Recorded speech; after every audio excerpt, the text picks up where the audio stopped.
সফলতা খোঁজেন দুনিয়ায়, কত মানুষ কত সফল হতে চায়। হ্যাঁ, হাউ টু গেট সাকসেস, কিভাবে সফল হতে পারা যায়।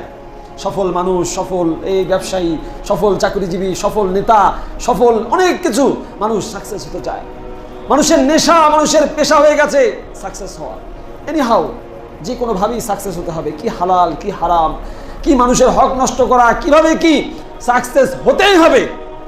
আপনি যে সাকসেসের নীতিমালা বানিয়ে নিয়েছেন, আপনি যে সফলতার নীতিমালা লক্ষ্য বানিয়ে নিয়েছেন, কোরআনের সাথে মিলিয়ে কি দেখেছেন আপনার সফলতার নীতি আর কোরআনের সফলতার ব্যাকরণ বা নীতি এক কিনা?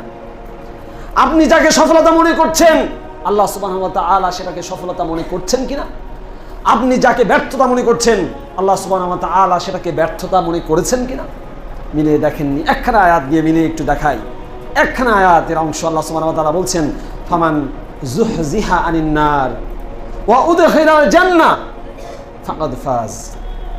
সুবহানাল্লাহি ওয়া বিহামদিহি। সফলতার নীতিমালা আল্লাহ সুবহানাহু ওয়া তাআলা কোরআনে একাধিক আয়াতে বলে দিয়েছেন কিভাবে আপনি সফল হবেন, আপনি কিভাবে একজন সাকসেসফুল পারসন হবেন।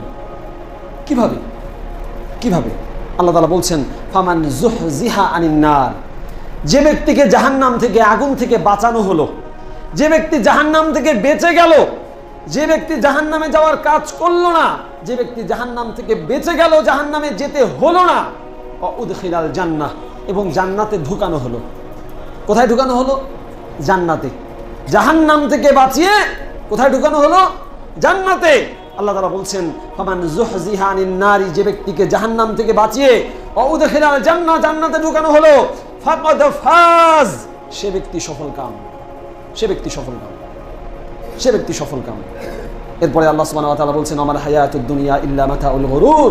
হে মানুষ, কত বোকা, কত বোকা মানুষ এই দুনিয়া নিয়ে পড়ে আছো। আমাল হায়াতুদ দুনিয়া ইল্লা মাতাউল গুরুর, এই দুনিয়ার জীবন সামান্য একেবারে বিভ্রান্তিকর কিছু বিষয়, এমন মাতা, এমন ধন সম্পদ যেটা গুরু তোমাকে বিভ্রান্ত করবে, তোমাকে বিভিন্নভাবে পথভ্রষ্ট করবে। এই দুনিয়ার পিছনে আমরা চলে আছি, এই দুনিয়ার পিছনে আমরা পড়ে আছি। অথচ আল্লাহ সুবহানাহু ওয়া তাআলা বলছেন, বাল তুথিরুনাল হায়াতাদ দুনিয়া ওয়াল আখিরাতু খায়রু ওয়া আবকা।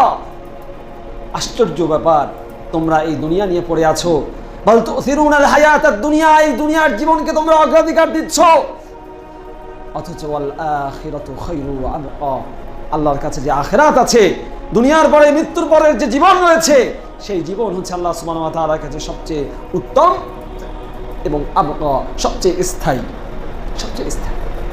দুনিয়া মানেই তো অস্থায়ী।